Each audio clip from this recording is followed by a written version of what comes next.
What's up, guys? This is Sector from RNT. This is really the first video that I'm doing. I've been kind of holding myself on this endeavor for quite some years, actually. This is actually, I think, the third or the fourth time that I start recording just this video. The reason why I think I have been kind of stopping when it comes to creating content is that, as you might see around here, I still don't have the best setup, maybe not even the best camera or the best mic, and I'm kind of a perfectionist, so I don't like that. But yeah, it's like, whatever. Let's go for it. Let's start producing things that we believe are interesting, and hopefully along the way we can improve. So, what's the thing that I wanted to talk about today? It's a particular phenomenon that I would like to call the dehumanization of racism, which is probably going to be the title of this video. What do I mean by that?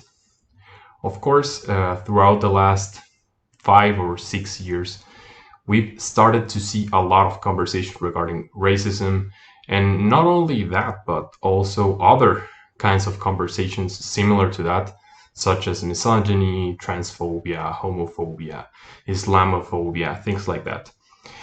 So, of course, since this kind of social-political things are the kind of things that I like to watch, I've seen my fair share of videos about these topics.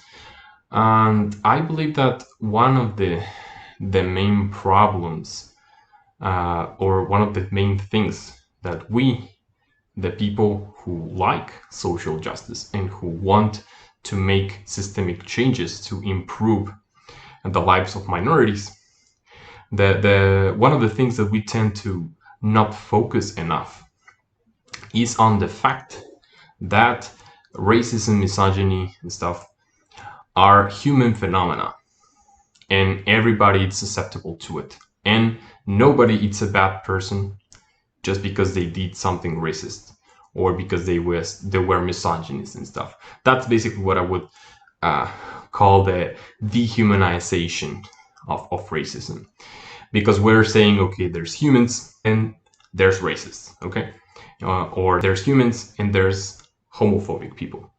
So I think that this is not to say that I don't intend to create equivalences and say that the people who get mad about being called racist suffer nearly enough than those who actually suffer racism.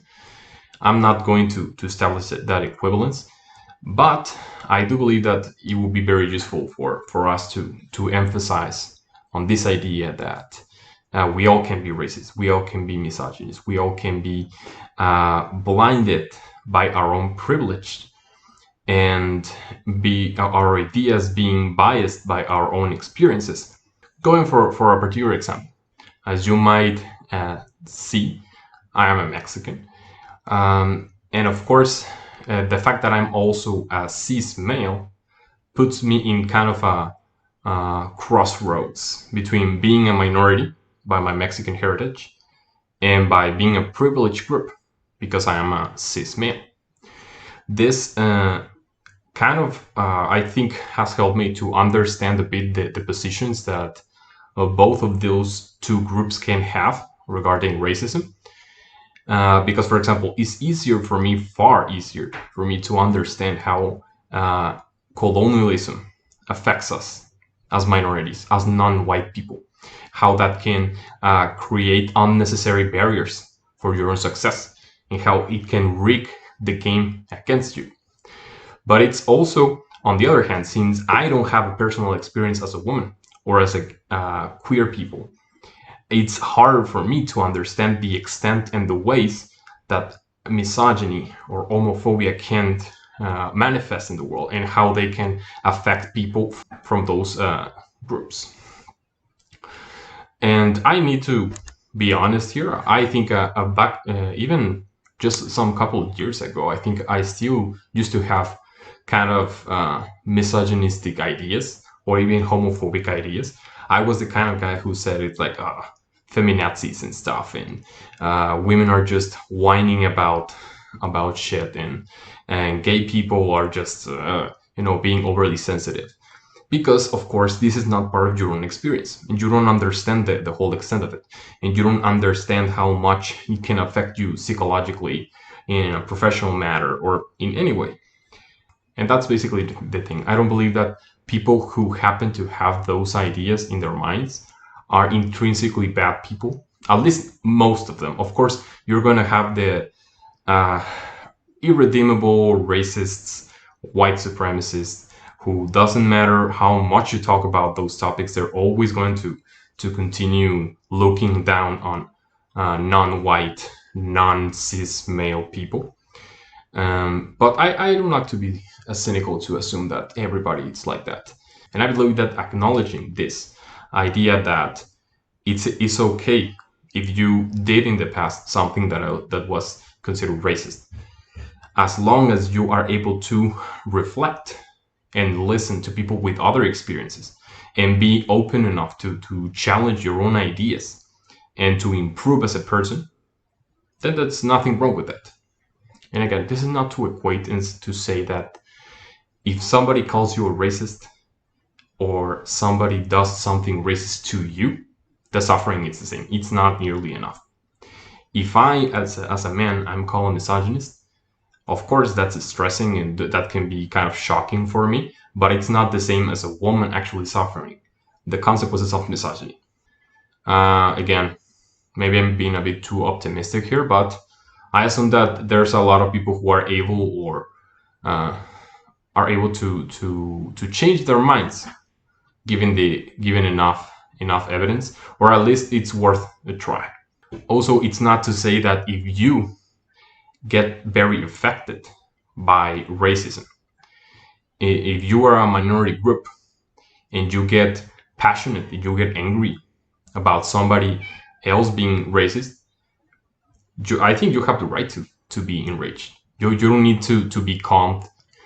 And actually, to be honest, I think I also used to be a lot more cynical about white people and their willingness to listen to minority groups. And the thing that I've seen on the last 5 years, the post Gamergate era, I think it has been a very nice surprise for me as a minority group to see that there's actually white people who are willing to try to improve in a systemic way this kinds of issues, and to try to acknowledge the way that their privilege is it's helping them, and being aware that not everybody has the same experience, and yeah, that we are all together in this situation.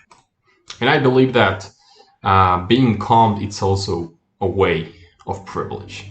I believe that if you're able to engage in conversations about racism, being part of a minority group, and keeping calm throughout it, that's a privilege for you. And if you happen to don't have the privilege of keeping calm in these situations, if you get to be overly passionate, if you get angry, if you get sad when you discuss these topics, it's fine, because it's actually a problem that is happening to you. This is not like, I don't know, I ordered something in Starbucks and the waiter gave me something else. This is not a first world problem. We're actually talking about things that can affect our lives and the lives of our children, and that had affect us in the past. So again, if you get too passionate about those topics, I'm not blaming you. Okay, I think that people who are on privileged situations have the responsibility to listen and to be open enough to take it, so to say, take it as a man, you know. I think that's pretty much what I wanted to say today. So what do you guys think? What do you guys think about this idea of humanizing racism? How do you think that we can improve our conversations with privileged people. If you guys like what you see, you can try to subscribe, like the video. The idea here is to also do some sort of video essays regarding different topics about social issues, political issues, maybe even some related to media. And yeah, see you guys later.